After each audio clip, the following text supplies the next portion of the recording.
శుభకార్యాలకు పూజార్ల కోసం వెతుకుతున్నారా? పూజారీస్.com లో అతి తక్కువ ధరలకే పూజార్లను ముందే బుక్ చేసుకోండి. వెంటనే కాల్ చేయండి. నమస్తే, వెల్కమ్ టు సుమన్ టీవీ. ఈ రోజు మనతో పాటు ఉన్నారు ప్రముఖ జ్యోతిష్యులు బ్రహ్మశ్రీ నందిబట్ల శ్రీహరి శర్మ గారు. కాశీలో శ్రీ కామాక్షి నిత్య అన్నదాన ఆశ్రమ నిర్వాహకులు. గురుగారితో మాట్లాడదాం. నమస్కారం గురుగారు. వాగర్థావివ సంపృక్తౌ వాగర్థ ప్రతిపత్తయే జగతః పితరౌ వందే పార్వతీ పరమేశ్వరౌ. అన్నపూర్ణే సదా పూర్ణే శంకర ప్రాణవల్లభే జ్ఞానవైరాగ్య సిద్ధ్యర్థం భిక్షాం దేహి చ పార్వతి మాతా చ పార్వతీదేవి పితాదేవో మహేశ్వర బాంధవా శివభక్తాశ్చ స్వదేశో భువనత్రయం. సదాశివసమారంభాం శంకరాచార్య మధ్యమాం అస్మదాచార్యపర్యంతం వందే గురుపరంపరాం. ఆదిత్యాయ చ సోమాయ మంగళాయ బుధాయ చ గురుశుక్రశనిభ్యశ్చ రాహవే కేతవే నమః. శృంగేరి జగద్గురు పీఠాధిపతులు శ్రీ శ్రీ శ్రీ భారతీ తీర్థ మహాస్వాముల వారికి, శ్రీ శ్రీ శ్రీ విధుశేఖర భారతీ తీర్థ మహాస్వాముల వారికి, కంచికామకోటి పీఠాధిపతులు శ్రీ శ్రీ శ్రీ విజేంద్ర సరస్వతి మహాస్వాముల వారికి ప్రణామములు తెలియజేసుకుంటూ కార్యక్రమాన్ని ప్రారంభిద్దాం. ద్వాదశ రాశిలో చివరి రాశి అయిన మీన రాశి వాళ్ళకి ఈ సంవత్సరం అంతా కూడా ఏ విధంగా ఉండబోతుందో గురుగారు తెలియజేయండి. ముందుగా వీక్షించేటువంటి ప్రేక్షకులకి ఆంగ్ల నూతన సంవత్సర శుభాకాంక్షలు తెలియజేసుకుంటూ 2024 సంవత్సరంలో మీనరాశి వారికి ఎటువంటి శుభ ఫలితాలు కలుగుతాయి, అశుభ ఫలితాలు కలుగుతాయి అనేటువంటి విషయాన్ని క్లుప్తంగా తెలియజేసుకుందాం. ఇక వీక్షించేటువంటి ప్రేక్షకులకు ఒక సందేహం కూడా ఉంటుంది. ప్రధానంగా రాశి ఫలితాలు అన్నప్పుడు ఉగాది టు ఉగాది కదా, మరి జనవరి 1వ తారీఖు నుంచి చెప్పుకునే సాంప్రదాయం మనకు లేదు కదా అని అంటుంటారు. ఇక్కడ ధర్మశాస్త్రం ఏం చెప్పబడిందంటే ప్రపంచమంతా ఒక విషయమై ఒకే అభిప్రాయానికి వచ్చినప్పుడు అది కూడా శాస్త్ర సమ్మతమే. కాబట్టి ప్రపంచమంతా కూడాను నూతన ఆంగ్ల సంవత్సరంగా జనవరి 1వ తారీఖు నుంచి లెక్క పెట్టుకుంటుంది. కాబట్టి మనము కూడా ఈ సంబంధించినటువంటి గ్రహాల యొక్క స్థితిగతులని అంచనా వేసుకుంటూ జనవరి 1 నుంచి డిసెంబర్ 31వ తారీఖు వరకు ఉన్నటువంటి గ్రహాల యొక్క సంచారాన్ని అనుసరించి మనం ఈ సంబంధించినటువంటి రాశి ఫలితాలు మనం చెప్పుకుంటున్నాం. కాబట్టి దీన్ని ఆ విధంగానే ఆంగ్ల సంవత్సర ఫలితాలుగానే మనం భావిస్తూ మనం తెలియజేసుకుందాం. ముందుగా గమనించుకున్నట్లయితే ప్రధానంగా నవగ్రహాల్లో అత్యంత దీర్ఘకాలిక గ్రహాలు గురువు, శని, రాహువు, కేతువు. గురువు ఒక్కొక్క రాశిలో ఒక్కొక్క సంచారం, శని 2.5 సంవత్సరాల పాటు ఒక్కొక్క రాశిలో సంచారం జరుగుతూ 1.5 సంవత్సరాలు ఒక్కొక్క రాశిలో రాహుకేతుల సంచారం జరుగుతున్నటువంటి కారణం చేత ప్రధానంగా ఈ 2024 సంవత్సరానికి సంబంధించినటువంటి పూర్తి టైంని మనం 3 టైమ్ జోన్స్గా మనం పెట్టుకున్నట్లయితే ప్రధానంగా 1వ తారీఖు జనవరి నుంచి 2 మే వరకు కూడాను గురువు మేషరాశిలో సంచారం, అలాగే 2 మే నుంచి డిసెంబర్ మొత్తం వరకు కూడాను గురువు వృషభ రాశిలో సంచారం, శని కుంభరాశిలో సంవత్సరం అంతా కూడా సంచారం, రాహుకేతులు మీన కన్యా రాశిలో ఈ సంవత్సరం అంతా సంచారం జరుగుతున్నటువంటి కారణం చేత మీనరాశి వారికి ప్రధానంగా కొంత శుభ అశుభ ఫలితాలు పొందేటువంటి అవకాశాలు ఎక్కువగా ఉన్నాయని చెప్పవచ్చు. ఇక గమనించుకున్నట్లయితే ప్రధానంగా ఈ మీనరాశి వారికి ఏలిన నాటి శని ప్రభావం ప్రారంభమైంది. కాబట్టి ఈ ఏలినాటి శని ప్రభావం వలన కొన్ని ప్రయత్నాల్లో ఆటంకాలు అనేటువంటివి సహజంగానే ఉంటాయి. అయితే ఎప్పటి వరకు ఉంటాయి? జీవితం అంతా సంవత్సరం అంతా అలా విధంగా ఉంటుందనంటే ఆ విధంగా ఉండదండి.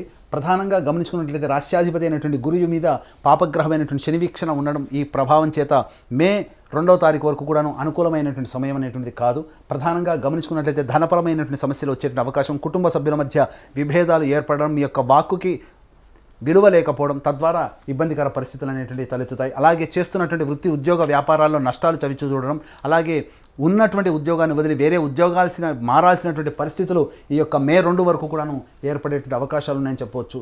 ఇక గమనించుకున్నట్లయితే ప్రధానంగా శత్రు సమస్యలు పెరిగేటువంటి అవకాశాలు యొక్క మీనరాశిలో జన్మించినటువంటి వారికి మే 2 వరకు ఉంటాయి. న్యాయవాద కోర్టు సంబంధించినటువంటి విషయాల్లో మీకు అనుకూలంగా తీర్పు రాకపోవడం, కాబట్టి కాంప్రమైజ్ అయ్యేటువంటి ధోరణి ఏదైతే ఉంటుందో మే 2 తర్వాత పెట్టుకునే ప్రయత్నాలు చేయండి. ఖచ్చితంగా మీకు అనుకూలమైనటువంటి తీర్పు లభిస్తుందని చెప్పవచ్చు. ఇక గమనించుకున్నట్లయితే ప్రధానంగా మీనరాశి వారికి విదేశీ విద్య, విదేశీయానానికి సంబంధించిన ప్రయత్నాలన్నీ కూడాను ఇబ్బందికరంగా మారుతాయి మే 2వ తారీఖు వరకు. ఇక మీనరాశిలో రాష్ట్రాధిపతికి సంబంధించినటువంటి వృత్తులైనటువంటి ఆహార ఉత్పత్తులు కావచ్చు, ఎఫ్ఎంసీజీ రంగంలో కావచ్చు, కళాశాల యాజమాన్యము, బంగారు వ్యాపార రంగంలో ఉన్నటువంటి వారికి ఆశించిన మేర ఫలితాలు లభించవు. కాబట్టి ప్రధానంగా ఈ రంగంలో చెప్పబడినటువంటి రంగంలో ఉన్నటువంటి వారు నూతన వ్యాపార విస్తరణ కావచ్చు, నూతన వ్యాపార బ్రాంచులు ఏర్పాటు చేయడం కానీ మే 2 తర్వాత పెట్టుకునేటట్టయితే మంచి జరుగుతుంది.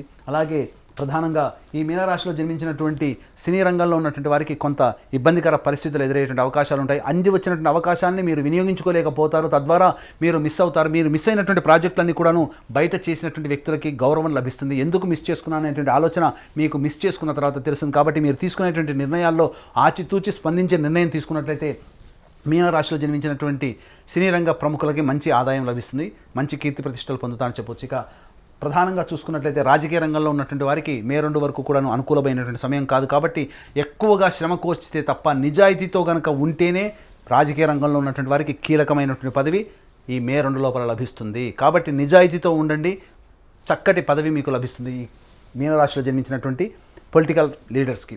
ఇక గమనించుకున్నట్లయితే ప్రధానంగా ఎప్పుడు కూడా ఈ విధంగా కష్టాలు నష్టాలు అంటారా, ఎప్పుడు కూడాను కష్ట నష్టాలు ఉండవు. పగలు ఉంటుంది, రాత్రి ఉంటుంది. అయితే అనుకూలమైనటువంటి సమయం అంతా కూడాను మే 2 తర్వాత ప్రారంభమవుతుంది. మీనరాశికి తృతీయ స్థానంలో గురు సంచారం వృషభ రాశిలోకి సంచారం జరుగుతుండడం, ఈ కారణం చేత శని ప్రభావం నుంచి గురువు విడిపడిపోవడం, తద్వారా మొక్కవోని ఆత్మధైర్యంతో మీరు ముందడుగు వేస్తారు. మీకు ఎవరు కూడాను అన్ని రకాలైనటువంటి సహాయ సహకారాలు ఇతరుల నుంచి మీరు పొందుతారు. అలాగే సినిమా రంగంలో ఉన్నటువంటి వారికి మే 2 తర్వాత మంచి అవకాశాలు లభిస్తాయి. తద్వారా మంచి ప్రాజెక్ట్స్లో మీడియా రంగంలో ఉన్నటువంటి వారు, సినిమా రంగంలో ఉన్నటువంటి వారు మంచి ఫలితాలు పొందుతారని చెప్పవచ్చు. ఇక గమనించుకున్నట్లయితే ప్రధానంగా ఈ సంబంధించినటువంటి మీనరాశి వారికి వివాహ సంబంధమైనటువంటి విషయాలు ఏవైతే ఉంటాయో మే 2 తర్వాత మీరు చేసేటువంటి ప్రయత్నాల్లో మీకు కొలిక్కి వచ్చి మీకు జీవిత భాగస్వామి లభించే అవకాశం ఎక్కువగా ఉంటుంది.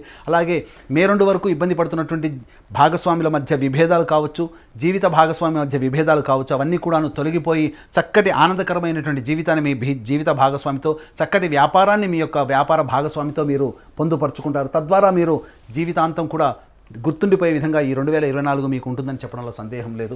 ఇక గమనించుకున్నట్లయితే ఇటు యొక్క గురు యొక్క ప్రభావం ప్రధానంగా ఉద్యోగం స్థానం మీద కూడా ప్రభావితం చూపుతుంది. అనుకున్నటువంటి ఉద్యోగం మే 2 లోపల మీరు పొందకపోయినా మంచి ఉద్యోగంలో స్థిరపడతారు. కాబట్టి ఉద్యోగ బదిలీలు కావచ్చు, నూతన ఉద్యోగాన్ని ప్రారంభించాలి అనుకునే మీనరాశి వాళ్ళు మే 2 తర్వాత ప్రయత్నాలు చేయండి, తప్పకుండా మంచి ఫలితాలు పొందుతారు. ఇక అంది వచ్చినటువంటి అవకాశాలని అందిపుచ్చుకునే విధంగా మీరు ఎన్ని పుచ్చుకున్నప్పటికీ కూడా ప్రధానంగా కాలం కలిసి రావాలి కదా, ఆ కాలం మీకు డిసెంబర్ లోపల మీకు కలుగబోతుంది. 21 అక్టోబర్ నుంచి 31 డిసెంబర్ వరకు ఉన్నటువంటి కాలము అనుకూలమైనటువంటి కాలం. సర్వ విధాలుగా మీనరాశిలో జన్మించినటువంటి వారికి సంపూర్ణమైనటువంటి యోగ్యత కలుగుతుంది. మీ యొక్క సంతానం అభివృద్ధిలోకి రావడం మీరు ఆనందించేటువంటి విషయంగా చెప్పవచ్చు. అలాగే ఆరోగ్యంతో ఇబ్బంది పడేటువంటి వాళ్ళకి ఆరోగ్య సంబంధించినటువంటి ఇబ్బందులు తొలగిపోయి ఆనందకరంగా జీవితాన్ని పొందేటువంటి అవకాశం ఉంటుంది. మంచి వైద్యుడు కానీ మంచి మందు కానీ మీకు 21 అక్టోబర్ నుంచి డిసెంబర్ లోపల మీకు అందుబాటులోకి వస్తుంది. తద్వారా మీరు అనుభవిస్తున్నటువంటి రోగాలకి చెక్ పెట్టేటువంటి అవకాశం డిసెంబర్ 31 లోపల, అనగా 21 అక్టోబర్ నుంచి డిసెంబర్ 31 లోపల కలుగుతుందని చెప్పవచ్చు. ఇక గమనించుకున్నట్లయితే ఈ మీనరాశి వారికి ఎన్ని ఇబ్బందులు లేనప్పటికీ కూడాను రాహుగ్రహ ప్రభావం చేత అమితమైనటువంటి ఆత్మవిశ్వాసంతో ముందడుగు వేస్తారు. అదే మీ యొక్క ఆయుధంగా మీరు ఉపయోగించుకోండి. తద్వారా మీ ఆత్మవిశ్వాసాన్ని ఎక్కడా కోల్పోకుండా మీరు కనుక ప్రయత్నం చేసినట్లయితే చక్కటి జీవితాన్ని మీరు పొందుతారని చెప్పవచ్చు. మే 2 వరకు కూడాను ప్రధానంగా అనుకూలమైనటువంటి సమయం కాని కారణం చేత గొప్ప గొప్ప ప్రయత్నాలు చేపట్టకుండా ఉండడమే చాలా మంచిది. మే 2 తర్వాత మీరు చేసేటువంటి ప్రయత్నాల్లో గురు అనుగ్రహము, అటు సంబంధించినటువంటి యోగ్యత మీకు కలగడం చాలా ఆనందదాయకంగా ఉంటుంది. అలాగే విదేశీయానం, విదేశీ ప్రయత్నం చేసేటువంటి ప్రయత్నంలో ఉన్నటువంటి వాళ్ళు అక్టోబర్ కల్లా మీరు విదేశంలో స్థిరపడిపోతారని చెప్పడంలో సందేహం లేదు. ఇక గమనించుకున్నట్లయితే కోర్టు ఇతరత్ర వ్యవహారాల్లో కాంప్రమైజ్ ధోరణికి వచ్చి మీరు అనుకూలంగా, మీకు తీర్పు అనుకూలంగా రావడం, మీకు ఫేవరబుల్గా మీకు పనులు జరగాలి అని అనుకుంటే మే 2 తర్వాత మీరు ప్రయత్నాలు ప్రారంభించండి. 21 అక్టోబర్ తర్వాత మీకు అనుకూలమైనటువంటి సమయం మీకు ఆసన్నం అవుతుంది. ఆ సమయాన్ని దృష్టిలో పెట్టుకొని మే 2 నుంచి మీరు చేసే ప్రయత్నాలన్నీ కూడాను అనుకూలంగా ఉంటాయని చెప్పవచ్చు. ఇక గమనించుకున్నట్లయితే ప్రధానంగా నూతన వ్యక్తుల యొక్క పరిచయ ప్రభావం మీ జీవితాన్ని అభివృద్ధి బాటలోకి మే 2 తర్వాత మీరు అనుభవిస్తారు. తద్వారా ఒక వ్యక్తి మీ జీవితాన్నే మార్చే గతిగా మారుతుంది. తద్వారా మీరు మంచి జీవితాన్ని పొందుతారని చెప్పవచ్చు. ఇక గమనించుకున్నట్లయితే ప్రధానంగా ఈ యొక్క 21 అక్టోబర్ నుంచి మీకు ఆరోగ్యం కుదుటపడుతుంది. అలాగే మీరు స్పెక్యులేషన్ రంగంలో ఉన్నట్లయితే మంచి యోగాన్ని పొందుతారు. ప్రధానంగా మనకు శత్రువయ్యే, మనకు ఎదురొట్టి సలాం కొట్టే స్థితి 21 అక్టోబర్ నుంచి డిసెంబర్ వరకు ఉంటుంది. కాబట్టి శత్రువులు సైతం మీకు ఆనందదాయకమైనటువంటి నిర్ణయాలు తీసుకొని మీకు అనుకూలంగా మారుతారు. కాబట్టి అనుకూలమైనటువంటి సమయం 21 అక్టోబర్ నుంచి డిసెంబర్ వరకు కూడా ఉంటుంది. కాబట్టి జాగ్రత్తగా మీ యొక్క ప్రణాళికల్ని, ఆ యొక్క ప్లాన్ ప్రకారం కనుక మీరు పొందుపరుచుకున్నట్లయితే మంచి విషయాలు, మంచి ఆనందాన్ని పొందుతారని చెప్పడంలో సందేహం లేదు. ఏ తర్వాత ఈ మీనరాశి వారికి సంబంధించి చెప్పొచ్చేది ఏంటంటే మే 2 వరకు కూడా కాస్త సంయమనం పాటించండి. మే 2 నుంచి 21 అక్టోబర్ వరకు మీరు ప్రయత్నాలు గట్టిగా చేయండి, దైవానుగ్రహాన్ని పొందే ప్రయత్నం చేయండి.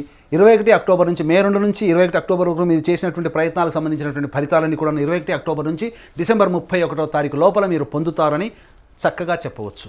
మీనరాశి వాళ్ళు చేయవలసిన దైవారాధన గురించి తెలియజేయండి గురుగారు. మీనరాశి వారు దేవతారాధన ప్రధానంగా సుబ్రహ్మణ్య స్వామి ఆరాధన చేయాలి, అమ్మవారి ఆరాధన చేయాలి. కాబట్టి మీకు సమస్య కలిగినప్పుడు అమ్మవారికి సంబంధించి ప్రతిరోజు కూడాను సంధ్యా సమయంలో అమ్మవారి పసుపుతో అమ్మవారి గౌరీ ముద్దను తయారు చేసుకొని గౌరీ సహస్రనామాన్ని పారాయణం చేసి 3 ముత్తైదులకి అలంకరణ వస్తువులు ఇవ్వండి.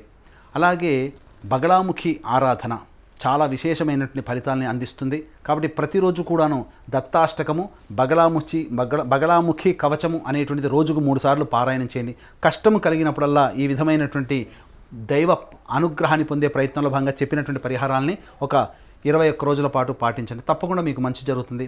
అలాగే ప్రతి మనిషి కూడాను ఆనందంగా ఉండాలని అనుకోవడంలో తప్పు లేదు.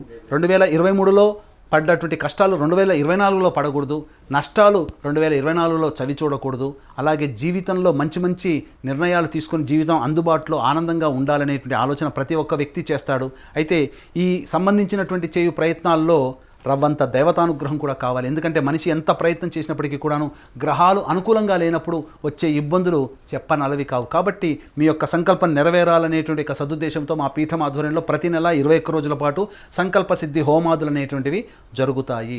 అలాగే తండ్రి వైపు 7 తరాలు, తల్లి వైపు 4 తరాల్లో ఏవైనా దుర్మరణాలనగా road accident, fire accident, suicide attempt, నదిలో బావిలో పడి చనిపోవడం, ఇంట్లోంచి వెళ్ళిపోవడం, లివర్ ఫెయిల్, కిడ్నీ ఫెయిల్ చనిపోవడం, క్యాన్సర్తో చనిపోవడము, 60 సంవత్సరాల లోపల ఏ విధంగా చనిపోయినా, అలాగే పిండ ప్రదానాలు చేయలేకపోయినా, మీ కుటుంబంలో కులాంతర మతాంతర వివాహాలు జరిగిన అవన్నీ కూడాను పితృశాపము లేదా పితృదోషము అని అంటారు. కాబట్టి ఇట్టి పితృశాపం, పితృదోషం ఉన్నప్పుడు మనిషి ఎన్ని ప్రయత్నాలు చేసినా అభివృద్ధిలోకి రాకుండా అడ్డుపడతాయి ఈ దేవత, పితృదేవతల ఆగ్రహం. కాబట్టి ఇట్టి పితృదోష నివారణకి సంబంధించి ప్రతి నెల మా పీఠమాధ్వర్యంలో పితృదోష నివారణ పూజలు, హోమాలు అనేటువంటి జరిపించడం జరుగుతుంది. అలాగే కాశీలో శ్రీ కామాక్షి నిత్యాన్నదాన ఆశ్రమం, మా సొంత భవనం కామాక్షి నిత్యాన్నదాన ఆశ్రమం కాశీలో ప్రతిరోజు కూడాను శివబంధువులకి అన్నదానం అందించడం జరుగుతుంది. కాబట్టి మీ పెళ్లి రోజున కానీ, మీ పుట్టినరోజున కానీ అన్నదానాన్ని, అనగా మీ పెళ్లి రోజున కానీ, మీ పుట్టినరోజున కానీ మీ యొక్క సంతోషాన్ని మీ కుటుంబ సభ్యులు, మిత్రులతో పాటుగా కాశీలో ఉన్నటువంటి శివబంధులతో కూడా పంచుకోదలిస్తే అన్నదానానికి సహాయ సహకారాలు అందించవచ్చు. కార్యక్రమం తదనంతరం కాంటాక్ట్ చేసి పూర్తి వివరాలు తెలుసుకోవచ్చు. ఇంకా మీనరాశి వారికి అదృష్ట సంఖ్య, అదృష్ట వారం ఏంటో తెలియజేయండి గురుగారు. మీనరాశి వారికి అదృష్ట సంఖ్య 9, 1. అదృష్ట వారము ఆదివారము, గురువారము. ధన్యవాదాలు గురుగారు. సర్వం శ్రీ ఉమామహేశ్వర పరబ్రహ్మార్పణమస్తు.